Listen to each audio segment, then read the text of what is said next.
On the far western coast of the continent, high atop a rocky promontory overlooking the Sunset Sea, sits Casterly Rock, ancestral seat of House Lannister. Below it lies Lannisport, one of the great cities of Westeros, a center for trade, culture, and the great Lannister fleet. There are a number of gold and silver mines in the Westerlands, making it the richest region in all of Westeros.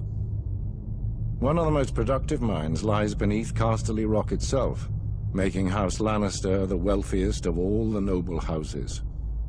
This allows House Lannister to finance many endeavors of other noble houses. Even the king himself has sought credit from Casterly Rock from time to time. We Lannisters claim our descent from the Andal invaders, and through the female bloodline, Lann the Clever. According to the legend, Lann, using only his wits, won Casterly Rock from the noble House of Casterly during the Age of Heroes. The Lannisters reigned as kings of the Rock for thousands of years, and worked to make it the envy of the rest of the Seven Kingdoms. Our time as kings ended, however, when Aegon Targaryen, otherwise known as Aegon the Conqueror, arrived in Westeros with his army. The last king of the Rock, King Loren Lannister, joined forces with King Mern Gardener, the king of the Reach. Together, with 60,000 men, they met the Targaryen host in open battle. History tells us that Aegon unleashed all 3 of his dragons, slaughtering 4,000 men at what came to be known as the Field of Fire. King Mern himself was burned alive that day, and House Gardener turned to ash with him. Seeing both the threat and opportunity the Targaryens represented, Loren wisely surrendered and aided Aegon in his further conquest of Westeros. The Lannisters were thus appointed Lords Paramount of the Westerlands and Wardens of the West, titles we hold to this day. Let us be clear, though.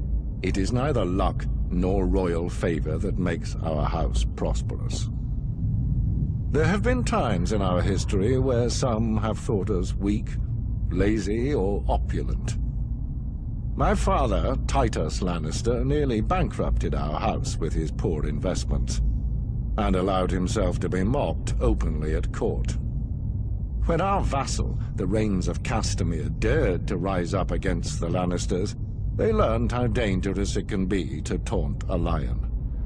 I, Tywin Lannister, led the assault on Castamere to put down this rebellion.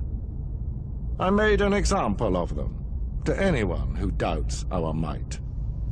They even made a quaint song about the fates of the Rains of Castamere. Sadly, there are no Rains left to hear it. Today, the Golden Lion of Lannister is rightly admired and feared throughout the Seven Kingdoms. Our words are, "Hear me roar." But there are other words that should be remembered when crossing a lion of Casterly Rock. A Lannister always pays his debts.